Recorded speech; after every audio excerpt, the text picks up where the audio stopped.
వక్రతుండ మహాకాయ సూర్యకోటి సమప్రభా నిర్విఘ్నం కురు మే దేవా సర్వకార్యేషు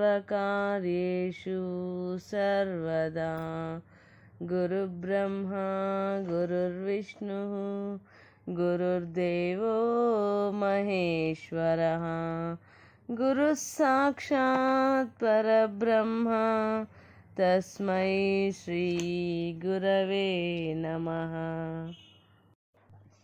భగవాన్ శ్రీ శ్రీ శ్రీ వెంకయ్య స్వామి వారి జీవిత చరిత్ర 3వ అధ్యాయము. ఓం నారాయణ ఆదినారాయణ. అవధూత లీలలు. పసిపిల్లలు, పిచ్చివారు, పిశాచుల వలె మహనీయులు ఉంటారని ఆదిశంకరులు సెలవిచ్చారు. పూర్ణ పురుషులైన శ్రీ స్వామివారి వంటి మహనీయుల చర్యలకు ఏదో ఒక బలవత్తరమైన కారణం ఉంటుంది. ఆ కారణం మనకు అర్థం కాక వారిని పిచ్చివారని భ్రమిస్తాము. మన దృష్టిలో అర్ధరహితమైన ఇలాంటి చర్యల ద్వారా వారు భక్త రక్షణ గావించారని కొద్ది కాలం తరువాత ఆయా భక్తులు వివరించినప్పుడు మనకు తెలుస్తుంది. అలా వివరించబడని అనేక లీలలు మనమిచ్చట చూస్తాము. ఒకరోజు శ్రీ స్వామివారు మంటలు మంటలు ఆర్పండయ్యా, నీళ్లు పోయండి అని అరుస్తూ డేగపూడి రామాలయం మీద, గోడల మీద ఎన్నో బిందెల నీళ్లు పోయించారు. మంటలు చల్లారాయి స్వామి, కాపండి అంటే, లేదయ్యా ఇంకా పోయాలా, పోయండి అని చాలాసేపు మందిరం పైన కూడా నీళ్లు పోయించారు. తన మహిమను అతి గోప్యంగా ఉంచే శ్రీ స్వామివారు ఏ భక్తులను అగ్ని ప్రమాదం నుండి ఎక్కడ కాపాడుతున్నారో మనకు చెబుతారా? ఒకప్పుడు శ్రీ స్వామివారికి కాళ్ళు, చేతులు, ఒళ్ళు కాలింది. కారణమేమో ఎవరికీ తెలియలేదు. వారికి అప్పుడప్పుడు మూర్ఛవలే వచ్చేది. రాత్రిపూట ఆ మూర్ఛ వచ్చి మంటలో పడి కాలిందనుకున్నారు భక్తులు. భక్తులెవరో మంటల్లో చిక్కుకుంటే సాయిబాబా వలె వారిని రక్షించడంలో తమ శరీరాన్ని కాల్చుకున్నారనుకున్నారు మరికొందరు. స్వామి ఎందుకు కాలింది అంటే, అయ్యా పైవాళ్ళు వచ్చి ద్రావకం పోసిపోయారయ్యా అన్నారు. మోకాళ్లకున్న గాయాలు మానుతుంటే కలబంద ముళ్ళుతో ఆ చెక్కు పెరికేస్తే మరలా రక్తం కారేది. మరలా చెక్కు కడుతూ ఉంటే తిరిగి అలాగే చేసేవారు శ్రీ స్వామివారు. ఇలా 3 నెలల వరకు చేశారు. ఎక్కువగా కాలిన కుడి భుజానికి డాక్టర్ కట్టబోతే శ్రీ స్వామివారు ఒప్పుకోలేదు. భక్తులు బలవంతంగా మందు వేసి కట్టారు. శ్రీ స్వామివారు అందరినీ ఏమార్చి ఆ కట్లను పేనా కత్తితో కోసేవారు. కత్తి తీసుకుంటే ఇచ్చిందాకా గొడవ చేశారు. భక్తులు కాపలా కాశారు. 2 రాత్రుళ్ళు కట్టు తీయనీయలేదు. 3వ రాత్రి కాపలా ఉన్న సేవకుడు నిద్ర తూగాడు. శ్రీ స్వామివారు కట్టు కోసేశారు. ఆ పుండుపైనున్న 2 అంగుళాల పుసికండను కోసి ఒక ముంత మీద పడేశారు. శ్రీ స్వామివారి గాయం రక్తం కారుతున్నది. సేవకుడు లేచి లబోదిబోమన్నాడు. ఆ చర్మం బిళ్లను తులసమ్మ, వెంకమ్మ ఒక డబ్బాల రహస్యంగా దాచారు. చిత్రంగా దాని నుండి ఒక వింతైన పరిమళం ఆశ్రమమంతా వ్యాపించింది. దానికి కారణం తెలుపమని తులసమ్మను, వెంకమ్మను భక్తులు వేధించారు. చివరకు అమాయకురాలు వెంకమ్మ ఒక భక్తునికి ఆ చర్మం బిళ్ళ చూపింది. అది మొదలు ఆ వింత పరిమళం అంతరించింది.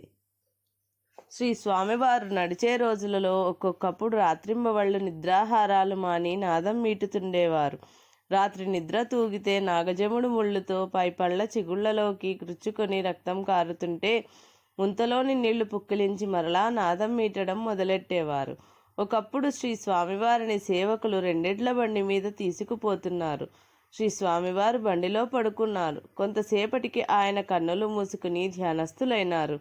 బండి కుదుపుల వలన శరీరం జరిగి వారి మోకాలు బండి చక్రానికి రాసుకుని బాగా అరిగిపోయి రక్తం కారుతున్నది. కొంచెం సేపటికి భక్తులది గుర్తించి బండి నిలిపి వారిని లేపే ధైర్యం లేక తడబడుతూ రక్తం తుడవ యత్నిస్తే ఆయన లేచి వారిని తుడవనివ్వలేదు. సమాధి స్థితిలోనున్న శ్రీ రామకృష్ణ పరమహంస గారిని పరీక్షించడానికి శ్రీ వివేకానందుడు వారి తొడపై నిప్పు కణిక పెట్టినా ఆయన కదలలేదని చదివాము. శ్రీ స్వామివారు అట్టి స్థితిలో ఉండడం మరలా భక్తులు ఈనాడు స్వయంగా చూచారు. అవి శ్రీ స్వామివారు నడవలేని రోజులు. ఒకరోజు ఆయన అక్కిం వెంకట్రామిరెడ్డి గారింట్లో ఉన్నారు. సుమారు ఉదయం 10 గంటలకు పనులు చేసుకుంటున్న సేవకులు శ్రీ స్వామివారు తమ స్థానంలో లేరని గుర్తించి వెదికారు. ఆయన ఒక బండి జల్లతోనున్నట్లు గుర్తించి భక్తులు పెద్దగా ఏడవసాగారు. శ్రీ స్వామివారు ఒత్తిగిలి పడుకున్నారు. 12 అంగుళముల పొడవున్న ఒక ప్రేగు వారి ఆసనము నుండి బయటకు వచ్చి ఉన్నది. దానిని ఒక కాకి పొడుస్తుంటే రక్తం కారుతున్నది. భక్తులు కాకిని అదిలించబోతే శ్రీ స్వామివారు అబ్బో అబ్బో పాపము తీసుకుపోతుంటే తోలేస్తే ఎట్లా అన్నారు.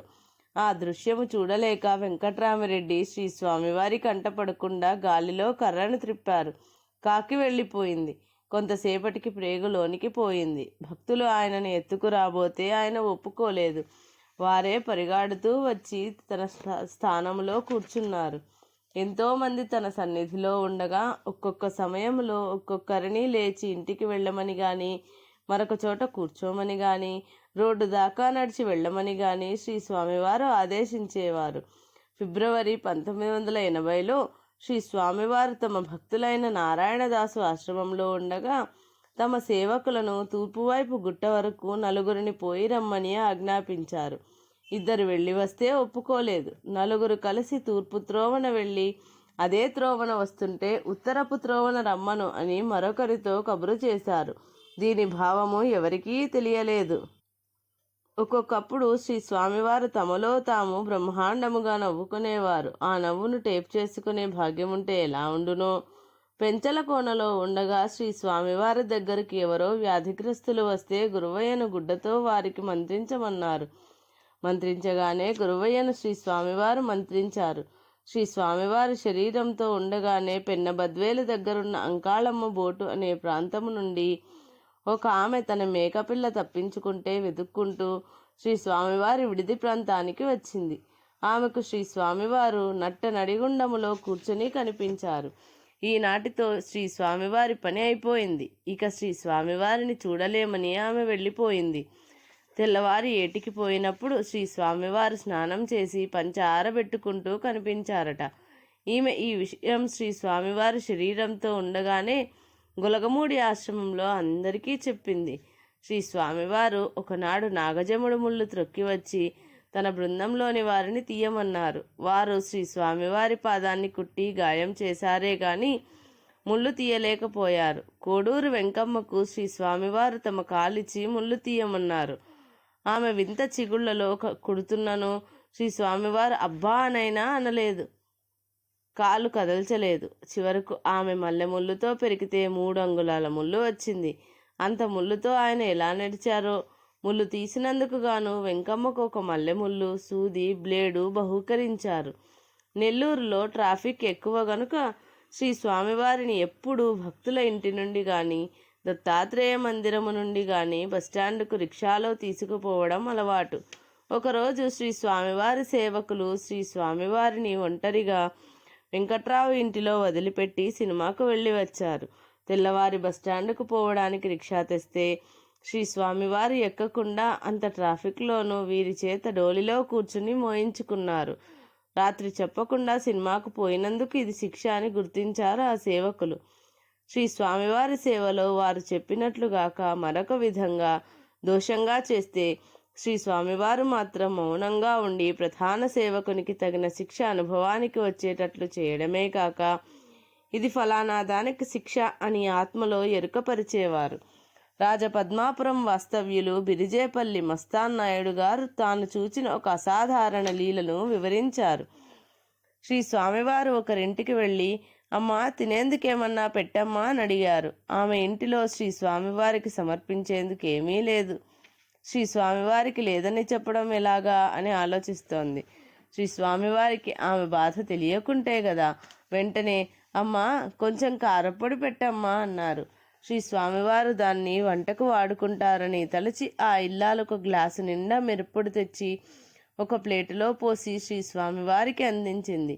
ఆ ప్లేటులోని మొత్తం మిరప్పొడిని 2 నిమిషాలలో చప్పరించి మొత్తము మృంగేసి చేతులు దులుపుకొని ఇక రాసుకో అయ్యా అని ఆమెకు ఒక ఆశీర్వాద చీటీ రాయించి ప్రసాదించి వెళ్ళారు. ఇది భగవాన్ శ్రీ వెంకయ్య స్వామి వారి జీవిత చరిత్ర 3వ అధ్యాయం సంపూర్ణం.